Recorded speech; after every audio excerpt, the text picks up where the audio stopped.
Well, we turn to this now, as the history of our country cannot be told without including the countless times Black Americans were violently forced from their homes and towns due to racial tension. This is one of those stories, the racial cleansing of a small town seated just between Van Buren and Fort Smith. And as Black History Month draws to a close, we do have an important update on this story that we first brought to you 2 years ago. Tonight, an Oklahoma woman sharing new information about her family's link to that racial massacre in Arkansas. She says she only found out about the link because of an Ancestry DNA test. 4029's Lakira Banks shares Khalidah's story and her push to make this dark moment of Arkansas's history be brought to light. It started as a search for family roots. We don't have a lot of history. We don't know a lot of our relatives. Khalida Rux says her sister encouraged her to take a DNA test in 2017.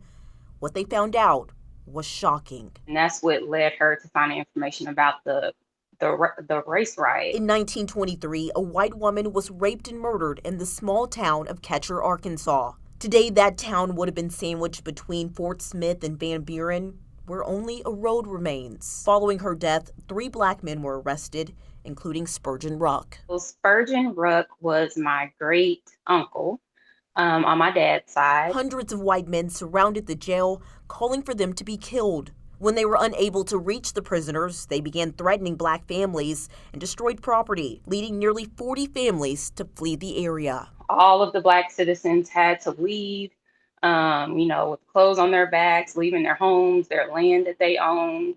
And then as a result of that, fast forward, that's how my grandfather, Spurgeon's half brother, ended up in Oklahoma City, which was where my dad was born and raised and where me and my sister were born and raised. Ruck would later be convicted and executed by the state for the woman's death, despite lawyers at the time and researchers now saying there was no evidence to link him to it.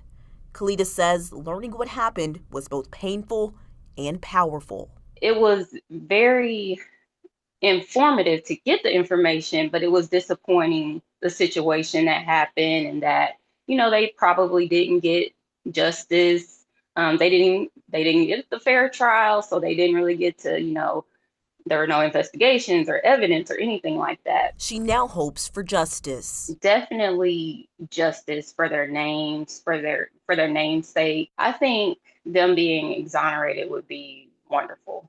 I know with them being deceased, there is only so much that can be done. Still, she says telling their story matters because it isn't just her family's history. But I think it's very important to share to students, to adults, to the elderly, to everybody, because it's an important part of American history that happened that nobody knows about. Lakira Banks, 4029 News. So